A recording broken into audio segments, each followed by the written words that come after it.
Boa noite, muito boa noite a todos, sejam muito bem-vindos nesse nosso encontro ao vivo, neste sábado, 4 de abril de 2026, dentro do nosso estudo sequenciado da Carta de Paulo aos Romanos, à luz, na perspectiva, na ótica da doutrina espírita, na série que intitulamos Romanos, verso a verso, alcançando hoje o episódio de número 160 da série, trazendo para vocês o convite, página do Facebook, canal do YouTube, basta digitar NEPV de Jesus. Playlist no canal do YouTube que você acompanha desde a introdução da carta, passando por cada um dos capítulos estudados até aqui e os versos, né? Essa é a intenção. Em cada um dos versos, a pausa para meditação, para reflexão, em torno do pensamento paulino, daquele que recebera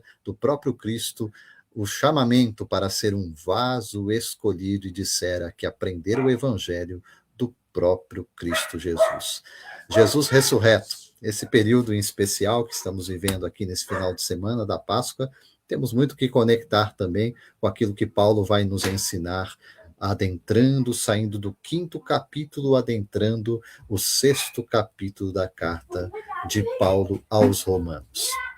Não estou sozinho na presença dos nossos comentaristas do NEP, que estarão comigo aqui, para tratar sobre aquilo que estudamos ao longo do mês de março desse ano de 2026. E para isso chamo primeiramente conosco, diretamente de São Paulo, nosso querido André Fernandes. Seja muito bem-vindo, André. Opa, Emerson, obrigado pela oportunidade. Boa noite, amigos que nos acompanham, que nos acompanharão em tempos vindouros, né? Enquanto durar essa gravação na eternidade, né?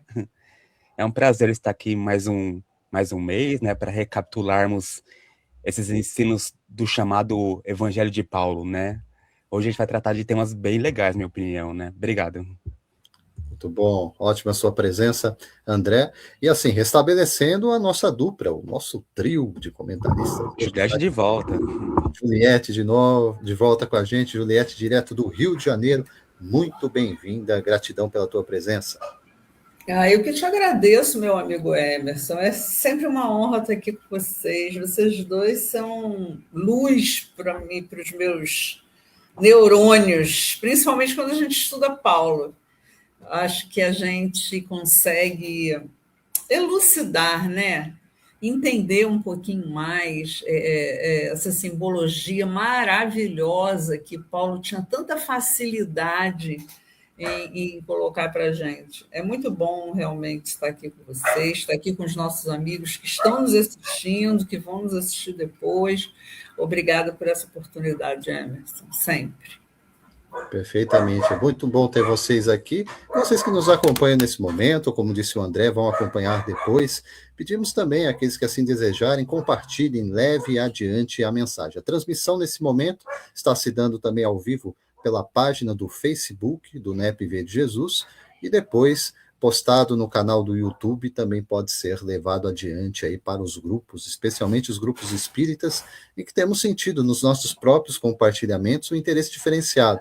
Muitos vão compreendendo, enfim, por que falar de Paulo, algo que o próprio Allan Kardec despertara junto à equipe do Espírito de Verdade, essa necessidade, lembrando que o próprio Paulo de Tarso faz parte, ou fez parte desta equipe também, durante o trabalho da codificação espírita de Allan Kardec. Então não ignoramos, muito pelo contrário, valorizamos e exaltamos o fato de que estamos fazendo um trabalho em plena conexão com esta equipe, que representa, em última instância, o próprio pensamento do Cristo, que bem sabemos é o representante direto de Deus para o nosso planeta Terra. E nós aqui, escolares dessa comunidade de espíritos imperfeitos, só podemos nos debruçar sobre esses textos destes homens que tiveram suas vidas transformadas à luz de Cristo Jesus, para que nós também possamos, enfim, fazer a nossa trilha, o nosso caminho, tudo aquilo que precisamos para nos despir do homem velho, usando a expressão de Paulo de Tarso, para nos revestir deste homem novo.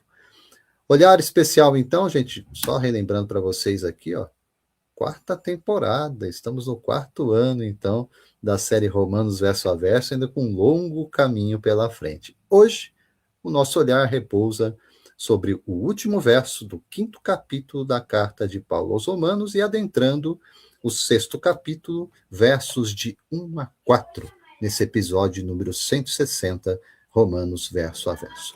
Vamos entender inicialmente, eu vou projetar aqui para a gente, para a nossa reflexão conjunta, esse último verso do 5º capítulo, que vai encerrar, portanto, ou encerrou os nossos estudos lá no 5º capítulo, sem, lógico, fechar o tema, a gente sabe que isso vai se expandindo depois, mesmo com a conexão dos textos e da sequência dos capítulos, mas Paulo vai mencionar aqui o seu pensamento anotado pelo escriba Tércio, escriba da carta de Paulo aos Romanos, o seu colaborador, para nos dizer o seguinte: para que, assim como o pecado reinou na morte, também a graça reinasse pela justiça, para a vida eterna, por Jesus Cristo nosso Senhor.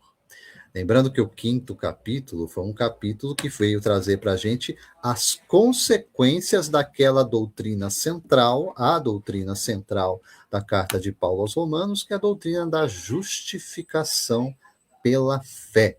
Independente aí das interpretações da teologia cristã tradicional, nos seus variados grupos de cristianismos, que ao longo do tempo foram sendo manifestados aí no pensamento, na forma como vários teólogos trouxeram o assunto, o nosso olhar aqui é entender o que o autor da carta, o autor intelectual da carta, que é o apóstolo Paulo, quis dizer.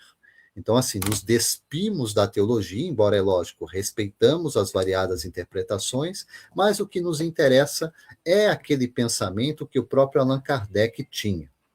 Quando no capítulo 24 do Evangelho segundo o Espiritismo, no item 16, ele vai nos dizer que o Espiritismo não é senão aplicação e desenvolvimento da doutrina do Evangelho. Ora, se o que Paulo vai expressar para a gente e vai definir na carta aos Romanos de que este Evangelho é o poder de Deus para a salvação de todo aquele que crê, vamos entender então esse significado das aplicações da justificação pela fé, entendendo o poder que traz para cada um de nós, no seu renascimento espiritual, este perdão, esta reconciliação da criatura humana que dele se afastara e agora dele se aproxima nesse processo contínuo de intimidade com Cristo Jesus, para entender, afinal, o que Deus quer ao nosso respeito. Mas vamos agora, sim, compreender a partir aqui, André, da tua reflexão. Vai chegando de novo aqui com a gente a Juliette. Está aqui a Juliette, se ajeitando. André, reflexão aí a respeito desse verso 21 do capítulo 5º, para a gente poder introduzir a sequência nossa no 6º capítulo da carta aos Romanos. Você quer bom? Bom, quando a gente reflete sobre esse versículo que está na tela, né, nós podemos entender que fala que o pecado reinou na morte, né? E esse reinar do pecado não se refere apenas aos erros pontuais, mas a um estado de consciência ainda imperfeito, em que o ser humano se encontra distante das leis divinas. É quando predominam na criatura o egoísmo, o orgulho, a ignorância como um todo, né? E esse estado gera como consequência a chamada morte. Aqui não é a morte física, né? Mas é, sobretudo, uma morte interior, caracterizada pela ausência de paz, de sentido, de conexão com o que há de mais elevado dentro da gente. Então é como se houvesse uma desconexão com a nossa própria consciência, com o nosso Cristo interno. Mas esse versículo não para por aí. Ele nos apresenta uma virada, uma transformação, que é a graça que começa a reinar. E essa graça pode ser entendida como o amor de Deus em ação de modo constante em nossa vida. E é essa força que nos oferece novas oportunidades, que nos permite recomeçar, a aprender com os erros e seguir adiante. A graça não nos abandona, ela nos impulsiona para frente, né? E essa graça atua por meio da justiça. E aqui a justiça não deve ser vista como punição, mas como harmonia com as leis divinas. É viver de acordo com o bem, com o amor, com a verdade. É alinhar nossos pensamentos, sentimentos e atitudes com aquilo que nos eleva no espírito. E é nesse caminho que nós encontramos o exemplo de Jesus. Ele nos mostra que, com sua vida e seus ensinamentos, como sair do domínio do erro e caminhar em direção à luz, né? Já que a gente está num período de Páscoa, né? A gente lembra que originalmente a Páscoa era a libertação dos prisioneiros, dos escravos do Egito, né? A Pêssega, enfim. Mas com Jesus é essa nova libertação, né? A libertação das nossas inferioridades, nossa ignorância, né? Em direção à luz, né?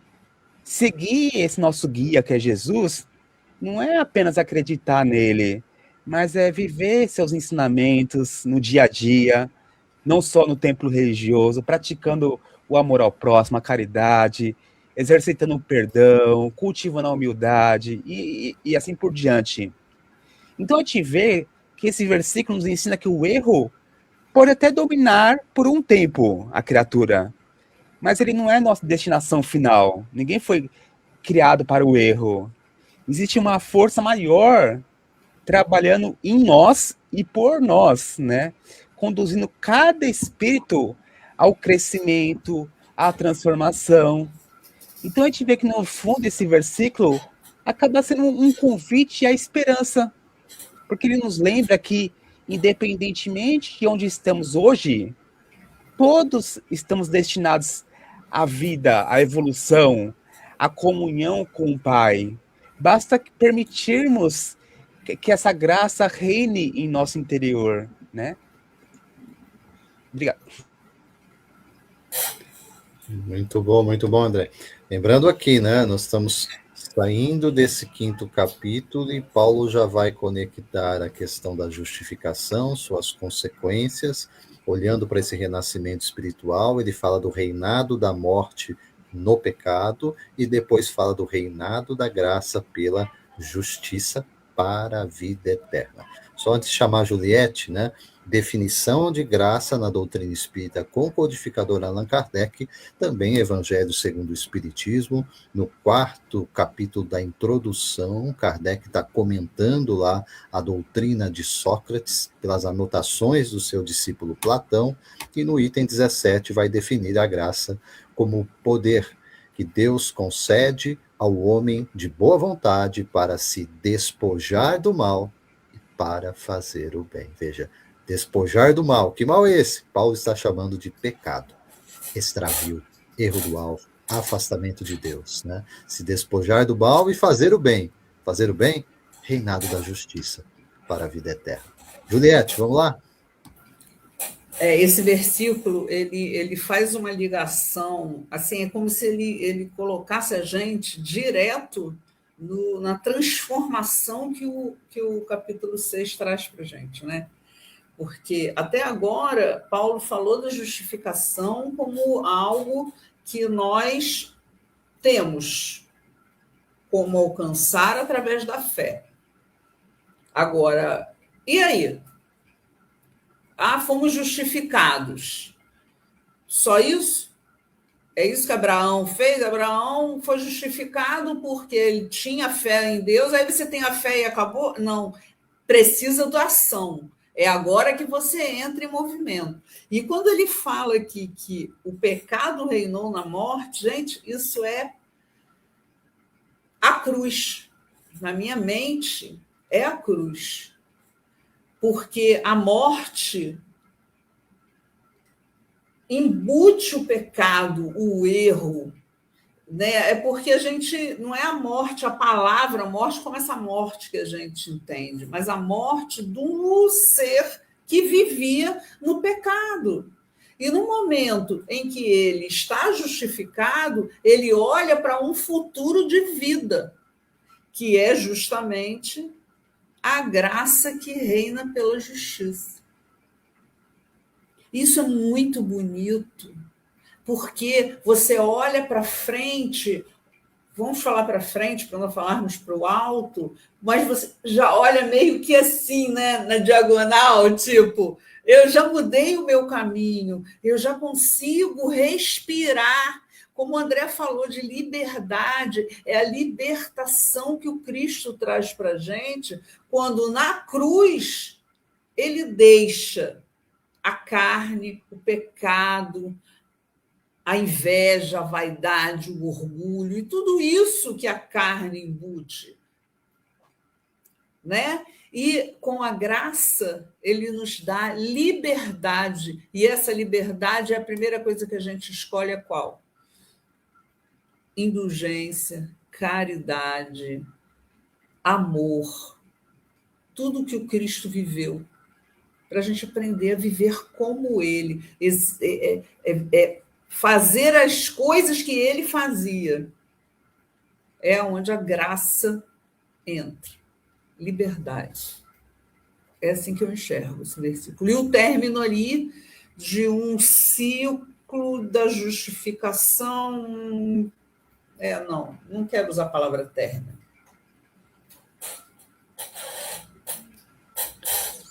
Legal, Juliette. Veja, né? Às vezes eu pego os versos, eu olho a sequência, a forma como isso é escrito, me parece que cada palavra tem um peso, né? Cada palavra Sim. tem um peso, tem um conceito, nos leva para algo diferente, né? Então, realmente fazer isso olhando para cada frase em separado, eu acho que não desfaz o sentido do texto todo. Me parece que antes amplia, né? Vai nos mostrando o enlaçamento de cada uma das partes que compõem aí este capítulo que nós estamos estudando E quando aqui. ele conclui, né, Emerson? Sim.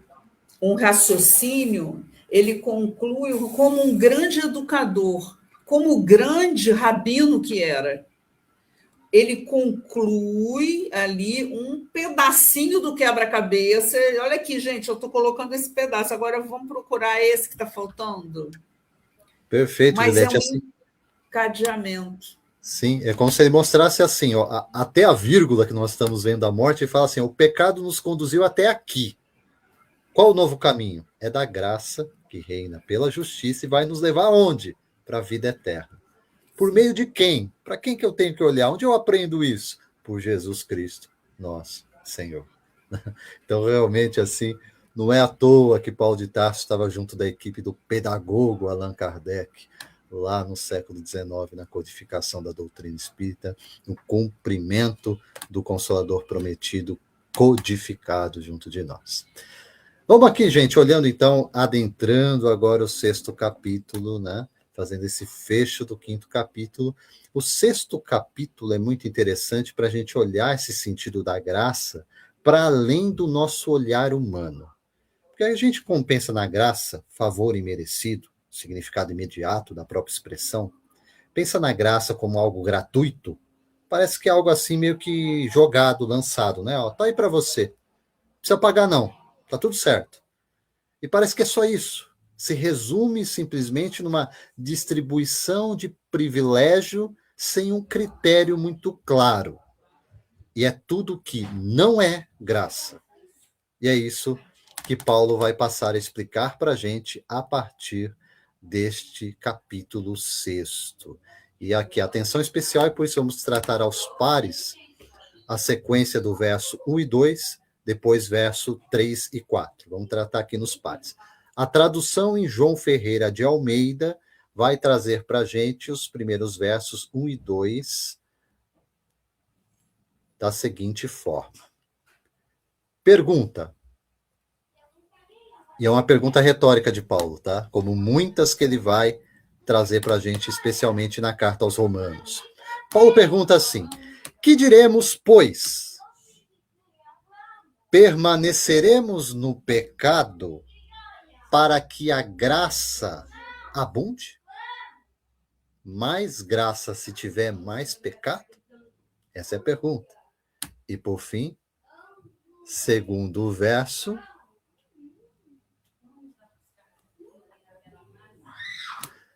Paulo responde à pergunta retórica. De modo nenhum. Nós que estamos mortos para o pecado. E ele lança mais uma pergunta. Como viveremos ainda nele? Muitas perguntas para reflexões e respostas, e para isso chamo primeiro André Fernandes, para iniciar esse 6º capítulo, tratando sobre a graça e explicação a respeito do significado dela. Então, nesse primeiro versículo, logo iniciando já o capítulo 6, né? A gente vê que Paulo nos apresenta uma pergunta que, à primeira vista, pelo menos a mim, pareceu até um pouco estranha, né? Mas revela algo muito profundo sobre nossa própria vida. Porque depois de afirmar que a graça de Deus é maior do que o pecado, surge essa reflexão que ele coloca aqui, né? Se Deus sempre nos oferece misericórdia, será que nós poderíamos continuar errando como se isso não tivesse importância? Será que o erro poderia até ser justificado, já que a graça sempre vem em nosso auxílio? Então essa pergunta traduz para a gente um pensamento comum de uma consciência ainda em amadurecimento, como no nosso caso. É quando o ser humano ainda não compreendeu plenamente o valor da graça divina. Porque, na verdade, a graça não existe para sustentar o erro, mas para nos libertar dele. A graça é como um amparo constante de Deus, que nos oferece oportunidades de recomeçar, de aprender, de crescer. Mas ela não nos convida a permanecer naquilo que nos faz mal. Pelo contrário, ela nos impulsiona à transformação.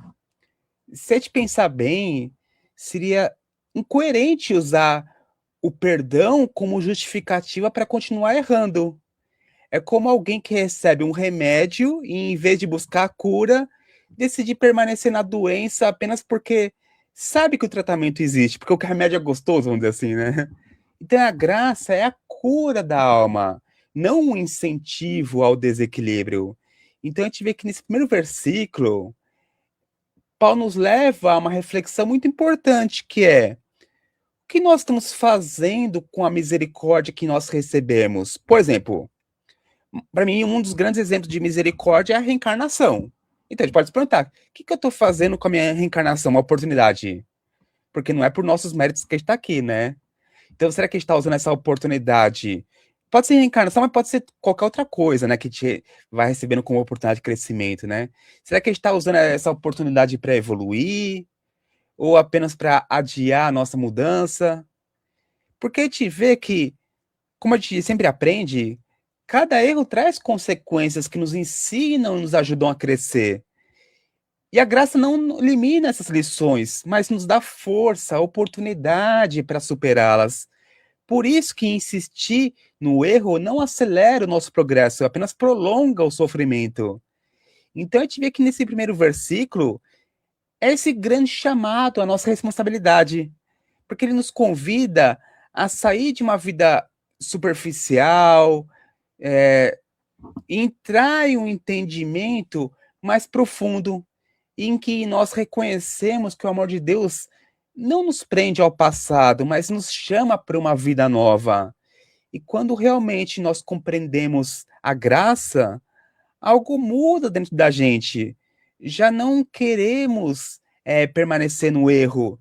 Surge então um desejo sincero de transformação, de crescimento, de viver de forma mais alinhada com o bem. E esse é o verdadeiro sentido desse ensinamento. Não usar a graça como desculpa, mas acolhê-la como um convite para nos tornarmos pessoas melhores todos os dias. Porque a gente vê que esse amor do Cristo, né, nos constrange tanto que a gente, nem que será por constrangimento, a gente é impelido a avançar, né? E no versículo 2 que o Emerson trouxe para a gente, né? Ele traz a própria resposta, né? Pergunta e responde para os seus ouvintes, né? trazendo essa continuidade dessa reflexão, dessa pergunta no primeiro versículo, né? Então, a gente vê que aqui no segundo, Paulo nos conduz a um entendimento mais profundo da vida, porque ele afirma que uma vez que nós despertamos para uma nova consciência, já não somos os mesmos de antes. E esse morrer para o pecado não significa, como a gente já falou em outra ocasião, né, uma morte física, mas uma mudança interior. É o abandono gradual de um estado de ignorância espiritual para um estado de maior luz, de entendimento. E isso representa uma virada de chave dentro de nós. É quando nós começamos a perceber que certos comportamentos, pensamentos, atitudes já não combinam mais com aquilo que estamos nos tornando. O erro, que antes parecia algo natural, passa a nos incomodar, nossa consciência já está mais sensível.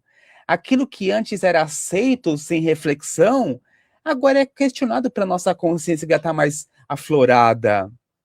Então a gente vê que esse morrer para o pecado é esse processo de transformação. Não acontece, como a gente já sabe bem, de um dia para o outro, mas começa no momento em que nós despertamos para a necessidade de mudança. É como se uma parte antiga de nós começasse a ficar para trás, dando espaço para uma nova forma de viver. Um novo homem começa a surgir dentro de mim, né? Então vem a pergunta central do versículo: como viveremos ainda nele? Ou seja, se já compreendemos, ainda que parcialmente, o que é o bem e o que nos afasta dele, como poderíamos continuar vivendo da mesma maneira, como se nada tivesse mudado? E esse questionamento não é uma acusação, mas é um convite à coerência, porque ele nos chama a alinhar o nosso conhecimento com a nossa prática. Porque geralmente tem esse abismo, né? A gente sabe muito, mas a vida não está muito alinhada, né? Existe uma discrepância, existe um abismo entre eles, né? Então eu tive que não basta entender o que é certo, é preciso buscar viver de acordo com esse entendimento, que é o recado principal da doutrina espírita, né? Viver de acordo com o que se aprende, né? Então esse versículo 2 nos ensina que a verdadeira transformação começa de dentro para fora. À medida que nós evoluímos, nós deixamos naturalmente para trás aquilo que não condiz mais com a minha consciência, com a nossa consciência. Não por imposição, mas por compreensão. E assim a gente observa que nesse versículo é mostrar para a gente que a vida é um caminho de renovação contínua. Eu costumo brincar que nada acontece para a gente, mas nada acontece com a gente, mas acontece para a gente. Então tudo é uma oportunidade bendita de renovação, de aprendizado, tudo, uma dificuldade, já uma coisa boa, uma coisa ruim, enfim, tudo é oportunidade, tudo é lição, né? Então, por essa ótica, a gente tem que dar graças a tudo, como diria Paulo em outra ocasião, né? Mas a gente também vê que é um processo em que, pouco a pouco, nós vamos deixando morrer em nós tudo aquilo que nos afasta do bem, que não está alinhado com a nossa consciência e, consequentemente, com as leis divinas, né? Para que possa nascer uma nova forma de viver, mais consciente, mais equilibrada, mais alinhada com as leis divinas. E, no fundo, essa é a mensagem central desse ensinamento. Quem começa a despertar espiritualmente já não consegue viver como antes, porque dentro de si algo novo já começou a nascer, né? Cristo, que no entendimento espírita, volta, mas não fora, mas dentro da gente. Então é Cristo nascendo dentro da gente, né? Despertando dentro da gente. Emerson? Excelente, André, excelente. É com tudo isso que começa o 6º capítulo da Carta de Paulo aos Romanos, né? Uma pergunta e uma resposta com uma pergunta final, que assim, pode parecer num primeiro momento algo meio que superficial de ser questionado, né? Meio assim, eu recebo algo que foi expresso ao final do capítulo 5, tão grandioso como a graça, que me tira do reinado da morte pelo pecado, para me conduzir para o reinado da justiça, para a vida eterna. Eu ainda estou perguntando a respeito de, posso me manter aqui no pecado um pouquinho mais? Posso continuar nessa trilha aqui, porque afinal a graça vai me assegurar? né? Então, essa pergunta, no sentido de que até que ponto realmente essa mudança é radical, ela pode ser, de alguma forma, conduzida, levada até algum ponto, até onde nos agrada. Será que dá para conviver, como se diz, com um pé em cada uma das canoas? Então, vamos ver aqui isso dentro dessa sequência. Antes, deixando aqui, ó, comentário do nosso querido, com a gente aqui, ó, Ivan Miguel. Ivan Miguel está com a gente, deixando o seu boa noite, nos cumprimentando aqui. O Ivan, que é aqui de Barra Bonita, aqui do Centro Espírita Cristão, com sua atividade conosco, também acompanhando a nossa transmissão aqui no NEPV de Jesus. Hoje o nosso encontro ao vivo tratando sobre os conteúdos do mês de março, né? Conteúdos do mês de março que nós abordamos exatamente esta sequência que estamos tratando aqui, finalizando o 5º capítulo, adentrando o 6º capítulo da carta de Paulo aos Romanos. Juliette, vou te chamar também para você trazer a tua perspectiva desse início da carta, do 6º capítulo da carta, né, com as perguntas e as respostas e as reflexões que Paulo nos possibilita. Fique à vontade. Amigos, eu penso assim, nesse momento, Paulo os considera justificados. Então, ele está explicando para a gente que justificados estão. Então, justificados, vocês conseguem permanecer no erro? Vocês conseguem ser ainda essas mesmas pessoas que vocês estão sendo até hoje? Justificados, é só isso? Vocês pararam aqui? Vocês vão continuar vivendo da maneira que vocês sempre viveram? Ah, tá, mas eu tenho a fé, já estou justificado.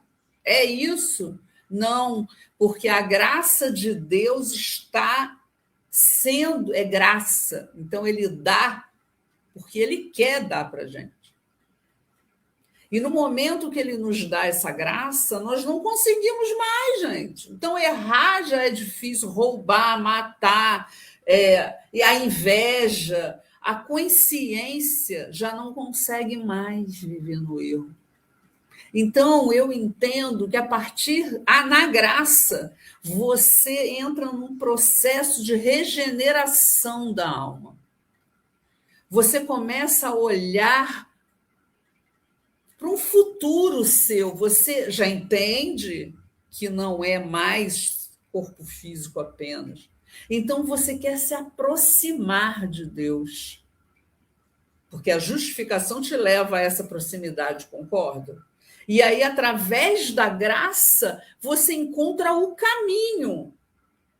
Porque eu quero ouvir meu Pai, eu quero chegar a Ele, eu quero finalmente estar em comunhão.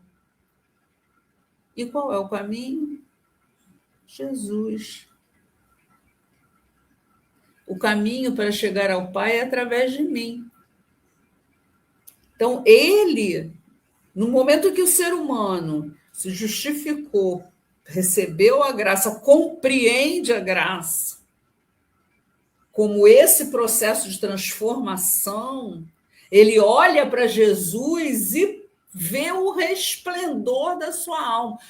Gente, eu só preciso seguir esse homem, eu preciso ser igual a ele. Então, quando ele nos diz, nós que estamos mortos para o pecado, como viveremos ainda nele? Não dá, porque não existe mais permissão dentro de nós para o pecado. A gente não se permite mais. E isso é gradativo, como disse o André muito bem. Ninguém acorda um dia pronto. Não vou errar mais, não vou fazer mais nada. Não, porque os seus sentimentos são aflorados de acordo com a sua vida. Então, as situações vão aparecer e você já vai reagir diferente. Porque você não consegue mais viver no mal. Você não consegue mais ouvir falar do mal. Você já não consegue mais tolerar a maldade. Você pode não impedi-la ainda, né? Porque a sociedade e o lugar que nós ocupamos na sociedade nem sempre nos permite que a gente impeça que o mal ocupe. Não, e aí nós também já entendemos, graças à doutrina espírita, que o mal está aí porque está dentro de cada um de nós. E que essa transformação é de cada um. Assim o mal vai acabar. O mal não vai acabar porque vai chegar alguém com uma espada e vai sair cortando o mal pela raiz. Não, não é assim. É dentro de nós. E é esse entendimento que vem com a graça que o Pai nos dá. Então, nós não conseguimos mais... É como se a gente tivesse ervas daninhas mesmo. Não, esse aqui não vai nascer mais. Esse aqui não dá mais. Isso aqui não dá mais. Ou quando a gente resolve mudar uma alimentação, não, isso aqui eu não como mais, porque eu entendi que isso aqui me faz mal. São ações em função do futuro que você vislumbra, que é essa conexão com o nosso Pai. Isso é lindo. O ser humano acorda como se numa alvorada. E o que é o nosso Cristo? O sol. Né? É ele que nos ilumina a alma. E é nessa luz que ele nos traz, a gente só quer ser igual a ele, seguir os passos dele. Ainda temos muito o que errar, mas agora a gente já tem. A gente está justificado e tem a graça. Então já não é mais a mesma coisa. E é isso que eu entendo que Paulo está tentando dizer aqui a quem o está ouvindo, lendo, né, no caso. Exato, Juliette.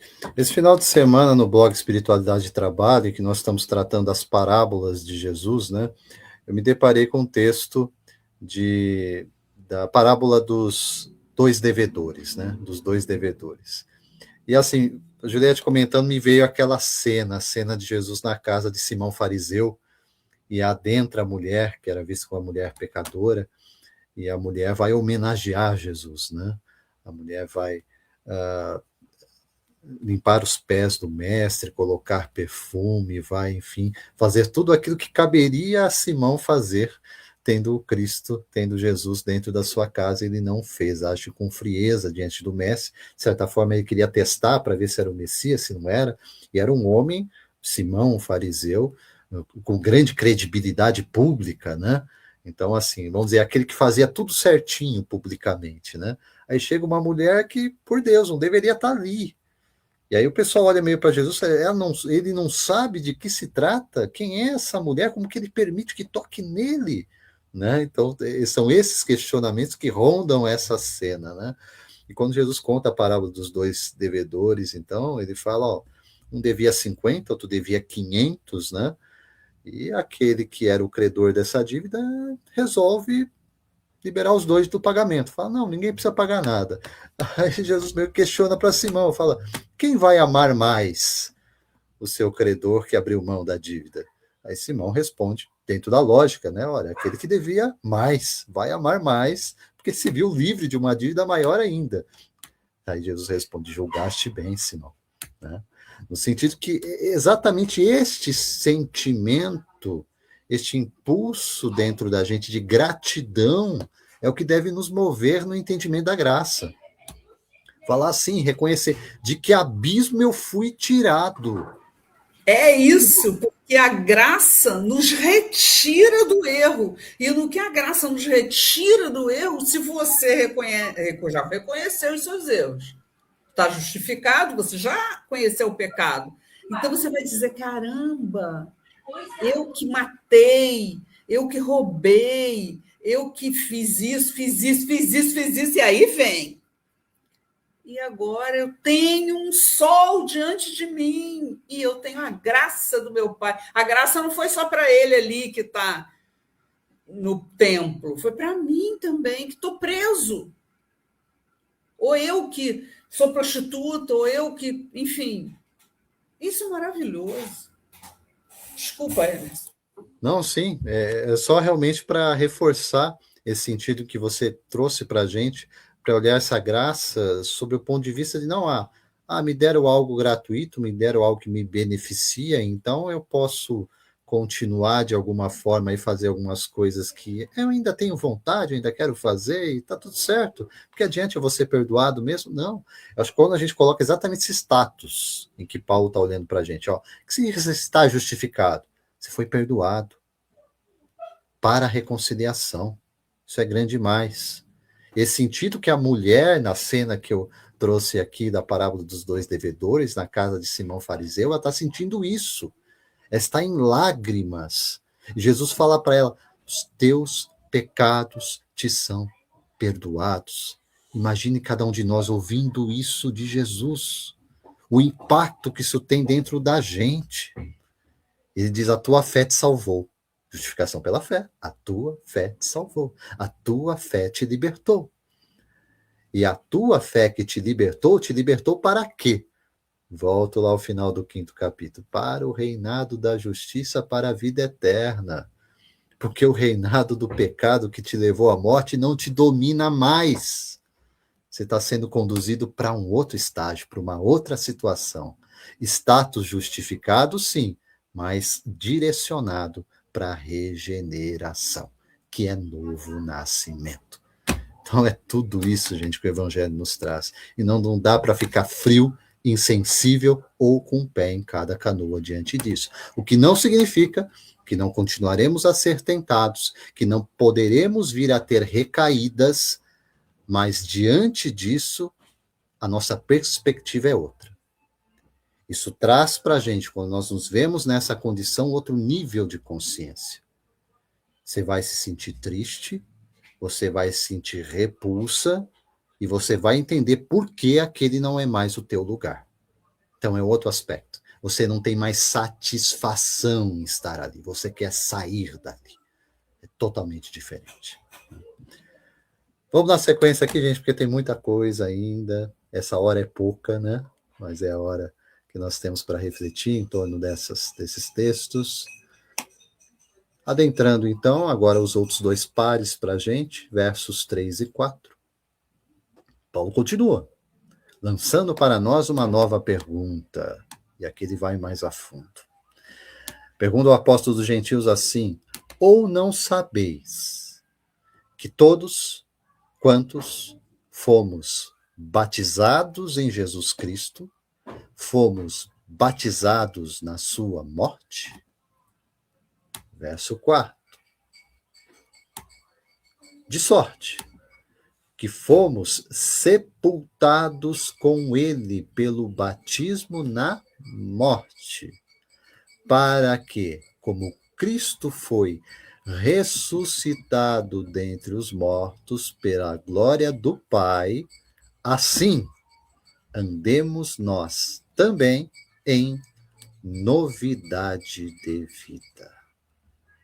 Olha que oportunidade que nós temos aqui para, com toda a atenção, com toda a graciosidade que tem para a gente esse período da Páscoa e dos ovinhos e do coelhinho, as crianças adoram, mas olha que oportunidade que a gente tem olhando para esse texto de Romanos, para trazer o real sentido e significado da morte e ressurreição de Jesus.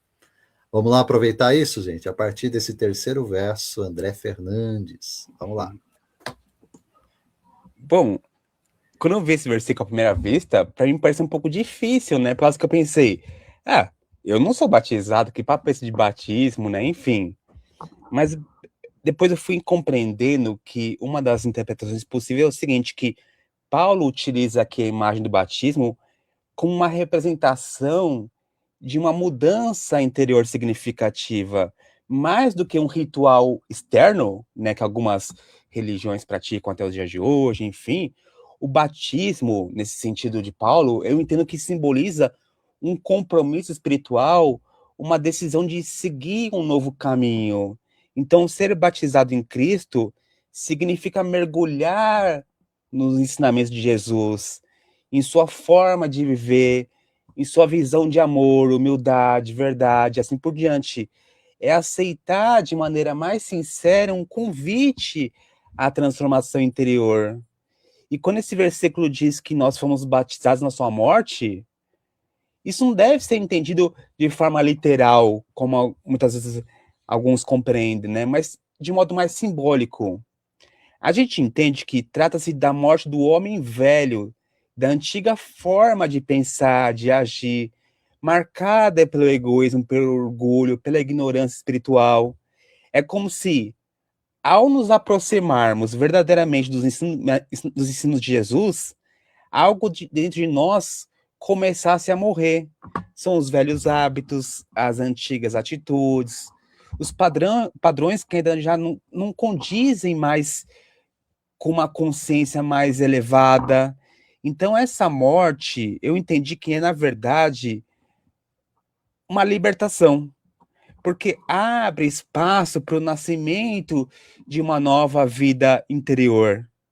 Daí a gente vê que esse versículo nos convida a refletir sobre quanto nós estamos de fato comprometidos com essa transformação. Porque não basta conhecer os ensinamentos de Jesus, é preciso permitir que elas atuem dentro de nós, promovendo mudanças reais. Então a gente vê que o batismo deixa de ser apenas um ato simbólico exterior e passa a ser uma vivência diária. É um processo contínuo de renovação em que nós vamos, pouco a pouco, deixando para trás aquilo que nos afasta do bem e nos aproximando de uma vida mais alinhada com o amor, com a verdade. Então a gente vai ver que nesse versículo, Paulo está nos ensinando que seguir o caminho espiritual exige entrega, exige coragem para deixar morrer o que já não serve mais dentro da gente, para que uma nova consciência possa nascer. E no fundo essa é a beleza desse ensinamento, que é toda vez que nós deixamos para trás uma atitude negativa, toda vez que nós escolhemos o bem em vez do erro, nós estamos simbolicamente vivendo esse batismo, essa imersão, como era feito na água, né? Enfim, morrendo para um passado e renascendo para uma vida nova. Aí no versículo seguinte, a gente vê que o Paulo dá um passo ainda mais profundo nessa compreensão da transformação espiritual. Porque a gente vê que Paulo utiliza uma sequência de imagens muito significativas, porque ele fala aqui de morte, sepultamento, ressurreição, e todas essas imagens apontam para um processo de renovação interior. Porque quando ele fala em sepultados com Cristo, ele está reforçando a ideia de que não basta apenas reconhecer o que precisa mudar, é necessário realmente deixar para trás. Então a gente vê que sepultar é encerrar, é não trazer de volta. E espiritualmente, isso significa que devemos nos esforçar para abandonar de forma sincera aqueles velhos padrões que já não condizem com a nossa consciência já em crescimento. Mas o ensinamento não termina na morte, no sepultamento, porque ele aponta para algo ainda mais grandioso, que é a ressurreição. Já que estava nesse período, né? Assim como Jesus ressuscitou, o versículo nos mostra que também somos chamados para uma nova forma de viver. E essa ressurreição espiritual pode representar também o despertar de uma nova consciência. É o nascimento de uma vida mais alinhada com o bem, com o amor, com a verdade. Não se trata apenas de evitar o erro, mas de passar a viver ativamente o bem. E é isso que Paulo chama de novidade de vida, né? É uma vida diferente da anterior. Não necessariamente nas circunstâncias exteriores, mas principalmente na forma de pensar, de sentir, de agir. A pessoa continua no mesmo mundo, às vezes mesma situação, mas já não é a mesma por dentro. Então a gente vê que esse versículo, para encerrar por hoje, né, nos ensina que a transformação verdadeira é completa, porque ela envolve deixar morrer o que é velho, sepultar o que já não serve mais e permitir que uma nova vida surja no nosso íntimo. E é um processo contínuo, vivido no dia a dia. Há múltiplas mortes, sepultamentos e ressurreições, né, a cada dia, né? Porque cada vez que a gente escolhe pelo bem, cada esforço para agir com mais amor, cada atitude de perdão, de humildade, é um sinal dessa nova vida que começa a florescer dentro da gente. Daí a gente vê que esse versículo acaba sendo esse convite à renovação, porque ele nos lembra que nós não estamos presos ao que fomos no passado. Sempre existe a possibilidade de recomeçarmos, de viver de forma diferente, de andar em novidade de vida, como ele fala, né? E essa é a beleza da mensagem, que é a verdadeira vida não é apenas deixar algo para trás, mas descobrir dentro de si uma forma nova, mais leve, mais luminosa de viver. Emerson?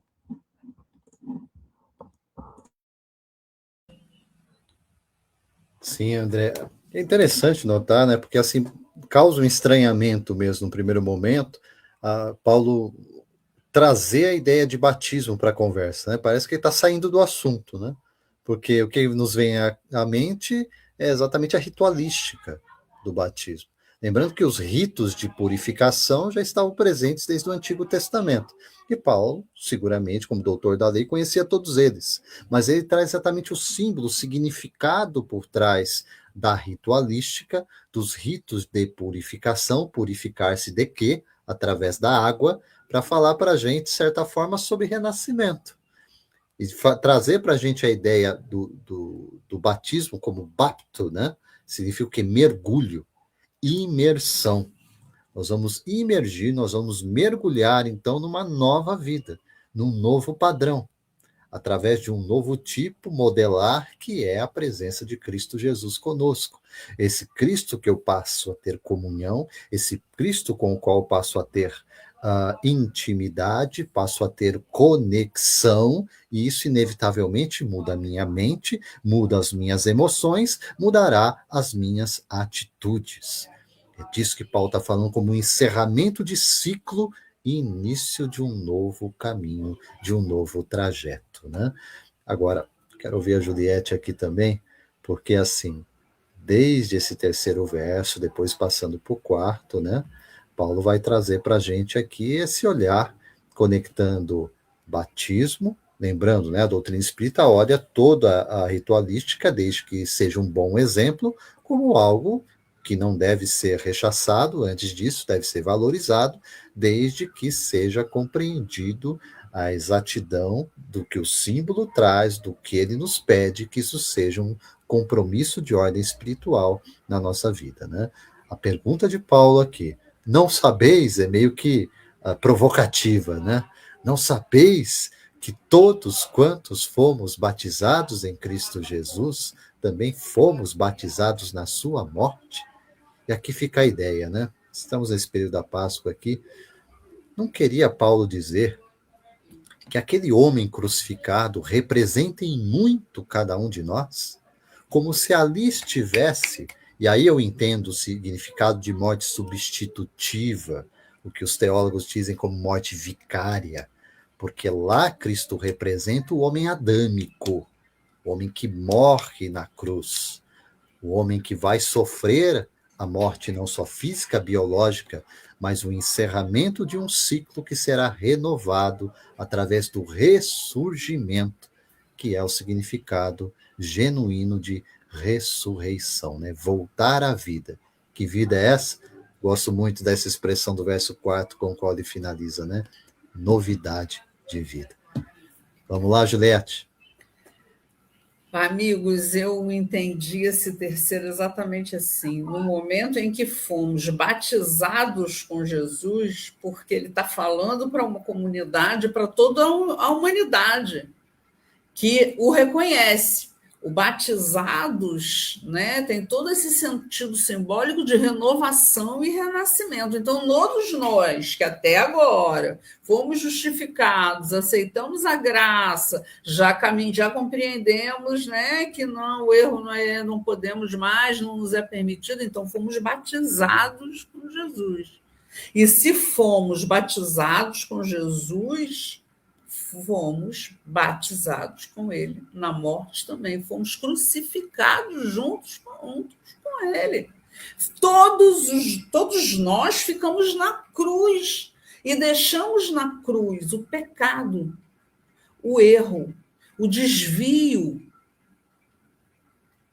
Ali ficou, através do sangue do Cordeiro de Deus, nos remetendo a todo o significado da Páscoa judaica, do Cordeiro que desenha, que coloca, né, que tinge a porta do povo hebreu.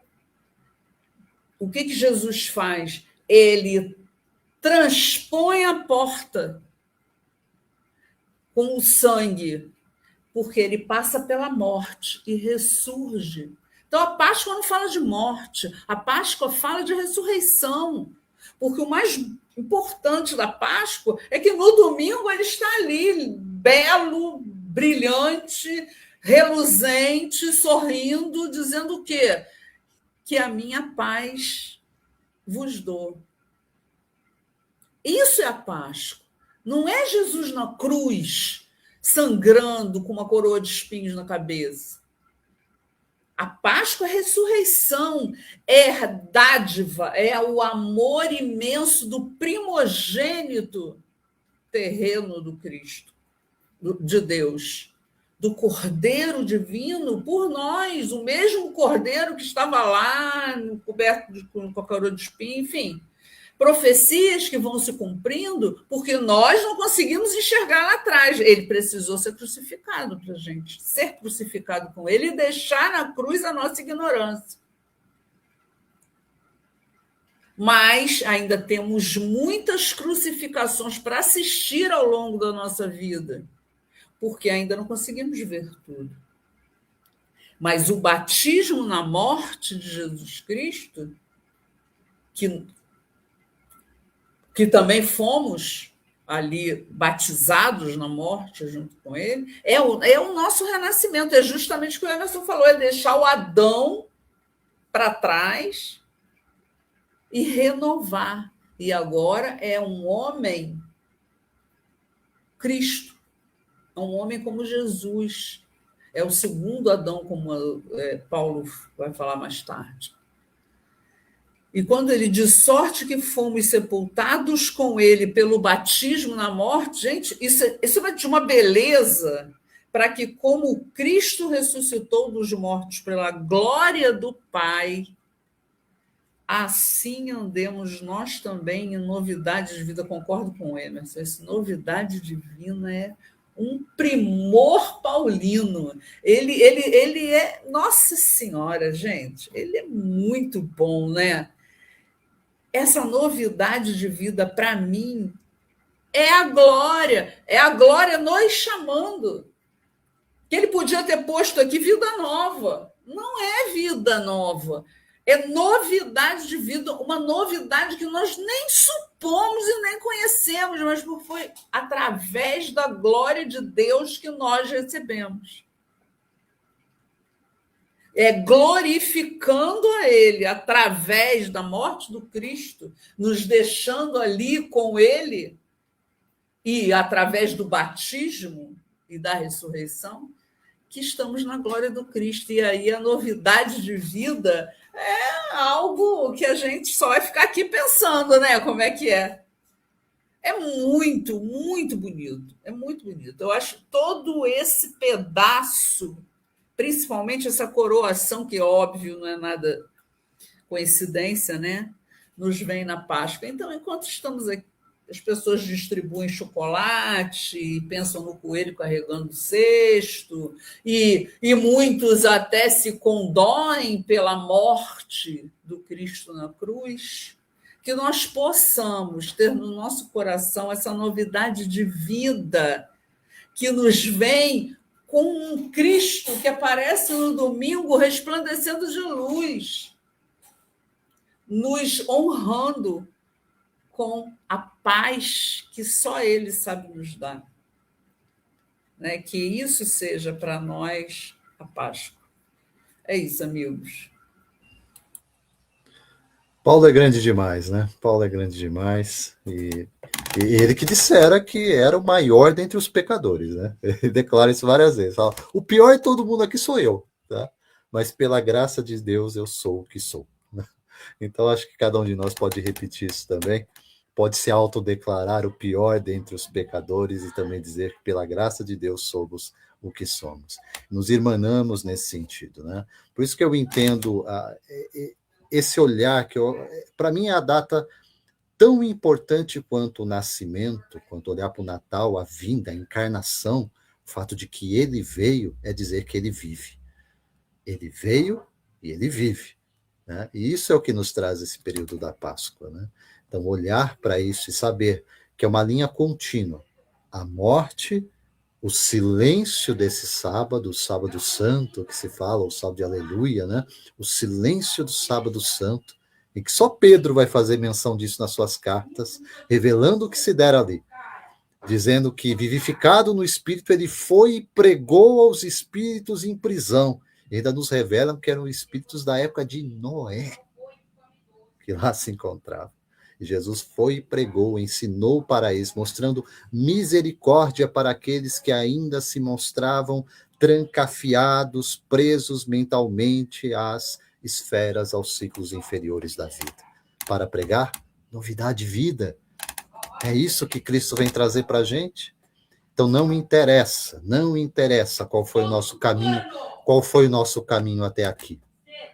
O fato é reconhecer que nós temos um caminho adiante, e esse caminho adiante significa a presença de Cristo em nossas vidas.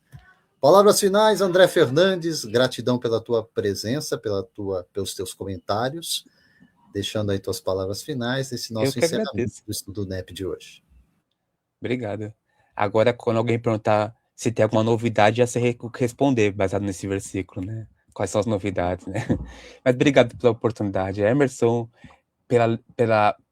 pelos conhecimentos também que a Juliette trouxe, muito bom tê-la de volta, e aos amigos que se fazem presentes, sejam encarnados, desencarnados, aqueles que virão assistir posteriormente, muito obrigado por, apesar da nossa limitação, né, a gente tentar alcançar um pouquinho da grandiosidade de Paulo, como você disse, né? Acho que até vai chamar ele de Paulão agora, por causa que é tão grande, né? Mas enfim, Emerson, obrigado. Juliette, palavras finais nesse nosso estudo, episódio 160 da série Romanos Verso a Verso. Grato pela tua presença, pelos teus comentários. 160, né, meus amigos? A gente está caminhando. É um prazer enorme estar com vocês. Estudar Paulo, para mim, é renovador. E esse texto, esses versículos de hoje foram, assim, bem marcantes nessa época, né? Eu acho que a gente precisa pegar a Páscoa e todo o acontecimento, toda a simbologia dela, refletir e não apenas passar por ela, né? Só passar por ela.